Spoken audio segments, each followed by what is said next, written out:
Hey guys, what's up? Zyflin here, and in today's video, we are potentially going to be shaping the future of Warframe. So 2 hours ago, a DE staff member by the name of DE Dudley put out a forum post reading, "It's been a momentous time for Warframe with the recent release of the new war. We know that the past 2 years have been unprecedented, but we truly appreciate your patience and support while we worked on our biggest quest and update yet. As we begin 2022, we want to take a moment to reflect on the previous year and hear from you on what you would like to see this year in Warframe. The forums remain a valuable place to share ideas and constructive feedback about Warframe, but with the new avenues and paths created from this update, we felt a survey was appropriate to gauge general tenor opinion. Please complete the following survey truthfully, as only honest and fair feedback will benefit the Warframe community. This means that there is no need to try and flatter us, nor is this an opportunity to bask the immense amount of hard work that has gone into the past year. Also, if you don't feel you have enough experience with a particular activity to judge, please simply skip that question. Answers are anonymous and not linked to your Warframe account." So if you click the survey link, which I'm going to have linked down in the description below, you can just go ahead and do the survey. Now, I'm going to do it in this video just to share with you guys my thoughts and opinions and stuff like that, and we can hopefully come up with like mutual understanding of like what we both want, that there type of thing. So what is your primary platform is the first question. I play on PC. What is your master rank? Legendary rank 1. That would be me. What is your preferred play style? So for me, I usually prefer to play solo, but that is only because of the amount of like network issues and stuff like that. So one of the most annoying is like the delay for swapping between your Warframe and operator. Of course, you have like host migrations and stuff like that. So I would like to play more with friends, but I'm preferring to play solo nowadays, unless I'm doing the likes of like, let's say relic openings, for example, or leveling an ESO, that there type of stuff. So I'd like to play more with friends, but solo is how I prefer to play as the game is in its current state. How was your overall experience with Warframe in 2021? So I played Warframe more in 2021 compared to the last 2 years. I have enjoyed it a lot more compared to the last 2 years as well. Like, I like doing Kuvaliches. I like fighting the sisters. The new war quest was all right. I was kind of disappointed by the update as a whole because there wasn't much to do after, but the dev stream is happening literally today, like after I make this video. So hopefully we get a little bit more content for, the new war update. Well, or that should have been in the new war update. And, it just feels like a more fulfilling sort of, I guess, story arc, if that makes any sense. Like, there's just more content to it, hopefully. But I would say that my experience with Warframe, I would give it about a 3, right? I'm super critical of the game. While I like, Kuvaliches and sisters and stuff like that, at the end of the day, we are killing these enemies just to get more weapons. And these weapons, we're not really using them anywhere else outside of the likes of the simulacrum. You could maybe argue, Steel Path doing endurance runs and stuff like that, but that's only if you want to do that type of thing. And I personally don't really like doing level cap runs and endurance runs and stuff like that. Like, I like going in the Warframe, farming up the item that I need, and then, pulling out of that activity because I don't want to repeat something over and over and over again and burn myself out. So I sort of like limit myself. Once I have what I need to do, I'm not going to do that activity anymore, right? So I would say that it's about a 3. I would like more end-game content, but that is, of course, my opinion. Let me know what you guys think about all of these questions that we're going through in the comment section below. But let's go ahead and move on. If you could change one aspect about Warframe, what would it be? Probably the repetitive nature of some activities. So repetitive nature of some activities. So mining, fishing, it's the same thing. It's just 4 resources to craft an amp, and even then, like, I'm not a big fan of mining and fishing as activities in general. And then, of course, there's some areas with, let's say, Kuvaliches, for example, where you're trying to spawn in your larveling, right? Or trying to spawn in your candidate for your sister. Those activities are kind of boring, right? And you could also argue that maybe sometimes relics are kind of boring, but it also depends if you're doing it with friends or not, right? If you're doing it with friends, it's a lot more bearable. If you're doing it on your own or in public, it could get really annoying really fast, right? So that would be my answer for that last question there. How do you feel about power creep in Warframe? So power creep is essentially, for those of you who don't know what it is, whenever DE adds something into the game which makes something else irrelevant, right? So if they were to bring out something that was better than the Kuvazar, the Kuvazar would become, you know, irrelevant, right? That their type of thing. So the answers here are should be avoided, no impact, and unsure. I'm not that big of a fan of these answers, right? Because obviously, like, you should try to avoid it, but at the same time, you know, it doesn't really matter because of how casual a game Warframe is. So you could answer any of these questions or any of these answers, and it wouldn't really matter. You know what I mean? So I don't know. Like, in a lot of games that you play that are looter shooter like, so with the likes of Destiny 2, power creep exists. You know, things can get power crept out. It would be nice if they could come up with like creative ways to keep items relevant in the game, 110%. But it also depends on what type of content they plan on introducing at a later date, like raids, for example, right? So I would say that it should be avoided. They should come up with creative ways to avoid power creep. But, you know, you could go either way of that answer, and I don't think I would judge you for it, you know? So, how did you learn how to use the modding system? For me, content creators. I was a big fan of a guy called Calypso Gaming. I watched him a lot, and yeah, so you could say content creators. Warframe Wiki, for me, it was mainly content creators, you know? And even still to this day, like, I learn from content creators, other players about, you know, wacky things that I can add into my builds, and that's just it, you know? Do you think the current modding system encourages experimentation? Oh, oh man. I don't know. I don't really think so. I think there is kind of a right and wrong way whenever it comes to modding, right? So whenever it comes to modding your Warframe, if you're running the likes of like Vitality and Redirection nowadays, whenever shield gating exists and rolling guard exists, you're kind of putting yourself at a disadvantage, right? If you're not running the correct elements, right, you're kind of putting yourself at a disadvantage. There are very few modding slots available to you to experiment with your build, right? And even whenever there are like no-brainer mods that you should run. So for example, in the Kuvazar, right? Like, let's say you free up a mod slot, you take away Serration, and you're using Primary Merciless, right?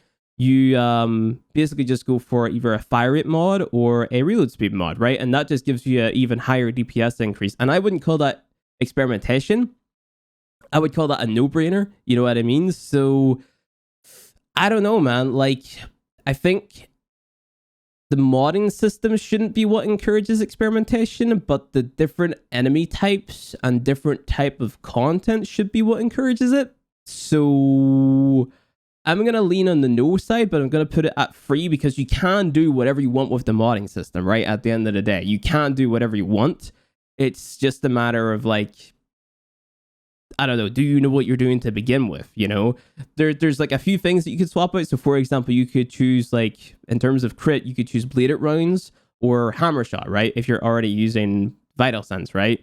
But they basically both do the same thing. One just requires you to aim down sights and it's a bigger number, you know? So I don't know. That's my take. Let me know what you think down in the comment section below, of course. Should utility mods play a bigger role in modding? They kind of do, but at the same time, they kind of don't, right? Like, there is mods in the game which are no-brainers to run. So Vigilante Supplies gives you enhanced crits and more ammo, right? That's utility, right? Extra reload speed, that's utility. They already do play a big role. Should they play a bigger role?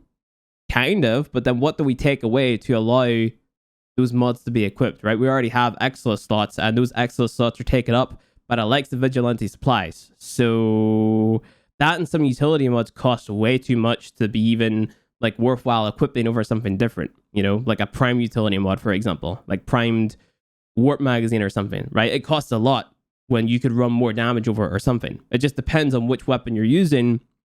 That'll determine whether or not primed warp magazine is worth using, you know? So I kind of want to say unsure, but at the same time, I'm not unsure. I think it should be yes, right? Like, obviously, more utility mods is nice because then it just makes some weapons more fun to use, right? So you could imagine, like, more reload speed on the likes of Soma Prime, for example. But you can achieve that in so many ways in Warframe, right? So I would like to say yes, but at the same time, I'm kind of unsure. So how do you feel about current enemy density in missions? So in Steel Path, that's the sweet spot. In regular missions, far too low in my opinion. but that's me, right? Like I have the min-max gear, right? So considering that, I would maybe say in the middle, but then I think DE would look at that and say, oh, hey, it's okay. I would like a little bit more. How important are these for a good boss fight? This basically just confirms that there's got to be boss fights. Amazing. So multiple stages. I think that's important. Telegraphed attacks. I think that's important. Parkour integration. This is Warframe. That's a no-brainer. Environmental hazards. Get out of here. I do not want toxin proc barrels or anything like that. I would maybe put this at like a free. You know, it's cool to implement, but as long as it's done in the right way and as long as it's not annoying, you know. So how important are clans in your daily Warframe life? I would say that they're about a 4, right? Because like it's more so the dojo and the weapons than the people in the clan. Back in the day, they used to be very important, but I don't know. Maybe I'll say a 3. What would make social hubs in the dojo more interesting? Adding ship functions, mini games, player housing, NPC events, and improved performance. Player housing and NPC events? I wish I could choose 2. Man, NPC events is probably better, you know? But that player housing would be sweet as well. But then we kind of already have that with the Orbiter, and I don't invest too much into it, so I'm going to leave that as NPC events. What is something Warframe should explain / introduce better? That's easy. The entire game. Oh, man. Oh, dude. What is something Warframe should explain / introduce better? Elemental combos? People don't understand how, you know, fusing 2 elemental mods works, right? Like just having them equipped in the modding section. So I think that's a pretty big one. You know, they don't realize that, hey, if you put cold and heat, that makes blast, and that can sometimes have a negative impact on your damage. So yeah, I think that should be a little bit more obvious. Do you feel like primary, secondary, and melee weapons? Oh, no. No. They are not. Melee is far superior. Secondaries have been reduced to primers. Primaries, they're a little bit better, but they have the disadvantage of you have to, of course, get the kills with Merciless or the headshots with Deadhead. And then even then, it's like melee just deals so much more damage compared to primary weapons. You can make your primary weapons deal insane damage, don't get me wrong, but the amount of setup that it requires for a primer weapon compared to a melee weapon is so much drastically different, in my opinion. So I think they could definitely buff up the amount of damage that primary and secondaries do still without having the nerf melee, right? Or they could just, you know, add more crazy things. So how do you feel about Warframe's open worlds in general? Oh no. Plains of Eidolon. Very bland, and I only do bounties, fishing, and mining for amps, and I sometimes do Eidolons. So I would say because of Eidolons existing, I'll give it a 3, but even then, I could sit here and criticize Eidolons all day for a bunch of stuff. Or Valis, in terms of like the amount of resources that it introduced and debt bonds and stuff like that, very dog water. On top of that, the boss fights, in my opinion, Prophet Taker is an amazing boss fight. Good boss design. Exploiter Orb, not so much. I'm not a fan of Exploiter, and we haven't even got the 3rd orb yet, you know? So I like Orvalis' theme.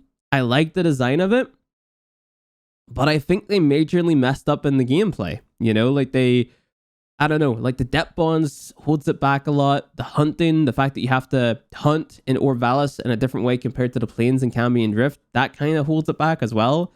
So it's about a 2 or a 3 for me personally. Cambion Drift, very ugly, very, in my opinion, sort of bad art style. Like I like the Entrati family. Not the biggest fan of Necromex. I like the rewards from the Cambion Drift, but do I like playing in there? Not really. Isolation vaults are kind of cool, but they get really repetitive really fast. So if I had to like choose a fun activity, it would not be any of the open worlds, honestly. Maybe Eidolons. Eidolons are pretty fun, but even then they can get pretty boring pretty fast. So I would say Cambion Drift is also about a 2. So please rate these elements of Warframe's open worlds. Racing, bad, bad, bad. Racing, mining, fishing, nope. Conservation, it depends if you're talking about plains conservation and the Cambion Drift conservation compared to Fortuna conservation. Because Fortuna conservation sucks. Plains and Cambion are pretty bearable. Exploring, what is there to explore? You know, like maybe there's a few things to explore, but it's like outside of like looking at it and saying, hey, you know, that's kind of cool. Like you kind of just go on, you know, like, so I don't know. I like bounties and I like the NPCs, but I guess I could bump explore it up a little bit, but would you like raids / trials to come back? If any of you vote no on this, I am banning you from my Twitch channel and also my YouTube comments. Why would you not want more gameplay? You know, why would you not want this activity to come back for the people that want it? What level should raids and trials start? Sortie level? Sortie plus? Sortie plus, right? Because everyone can do sortie content, right? So it's between sortie level, sortie plus. Steel Path with modifiers can be like a nightmare version of the raid that gives you a really nice reward. But the question is, when should it start? So when should a raid feel? Timer running out, players have trouble staying alive, players' weapon damage is too low, objective take a lethal damage, and then there should be no fail state. So I think all of these are fine, but that's my take. I like challenge in video games, so yeah, all those are fine, but no fail state kind of sounds dumb to me, because there's even fail state in like mobile defense and capture and whatnot. So why would you be inconsistent and not have some of the more quote-unquote challenging content in the game have no fail state? You know, that doesn't make any sense to me. So have you played the new war? Yes, sir. Did you enjoy playing as characters from the faction in the new war? No, I didn't. I thought it was kind of gimmicky. I equate it to like if you're playing a Spider-Man game, right? You're playing a Spider-Man game and then you have to play as Mary Jane. And while it's cool for world building and atmosphere and stuff like that, in terms of raw gameplay, I was like, I would rather play as my Warframe or my Operator, you know? So which gameplay segment did you enjoy the most? Teshin, obviously, because he was the coolest. Like, he was the most cool. What kind of new Warframes would you like to see released? So support, tank, damage dealer, crowd control, and all-rounder. So the thing is, these categories for Warframes don't really exist because there is no challenging content which requires them to exist, right? Whenever I think of support, I think of Trinity or maybe even Wisp. Whenever I think of tank, I think of Rhino or Revenant. Damage dealer, Saren. Crowd control, Vauban. And an all-rounder, dude, who would be an all-rounder? Saren is kind of an all-rounder. Banshee's not an all-rounder. I was almost going to say Banshee. Dude, I don't know who else would be an all-rounder. I'm struggling. I'm really struggling. Kind of Wisp? I don't know. I would like more all-rounder frames, of course, right? Who wouldn't want that? But if they're going to implement raids, having Warframes that fit into these categories makes a lot of sense. You know, like it's nice to have crowd control. It's nice to have a DPS, tank, support, stuff like that. So, which Warframe without a duck skin would you like to see receive one? I think everybody's just going to pick Wisp for this. So yeah, you know what? I'm cool with that. I'm cool with that. What new customizations do you want to see most? Probably armor sets. If you vote for Necromech skins, Landing Craft skins, companion armor sets, you're also getting banned. But yeah, our armor sets are Cyandanas. We have Necromancers, Pirates, Fairies, and Vampires. Isn't it time? Wait, who's the Vampire Warframe? Am I completely derping? Is it time for a Werewolf Warframe? No. Finish the sentence. In 2022, I want the devs to focus more on adding raids to the game. Smiley face. All right, what's next? So besides Warframe, what else are you playing? For me, Valorant. That's what I've been playing the most. And anything else you'd like to get off your chest? Oh, I don't know. I have no idea. Stop nerfing things, please. That's kind of it. So that's my submission for the Warfare 22 survey, or 2022 survey. Let me know what you guys did in the comment section below. Thank you guys for watching. See you guys in the next video. Like, subscribe, all that there good stuff. See you guys next time.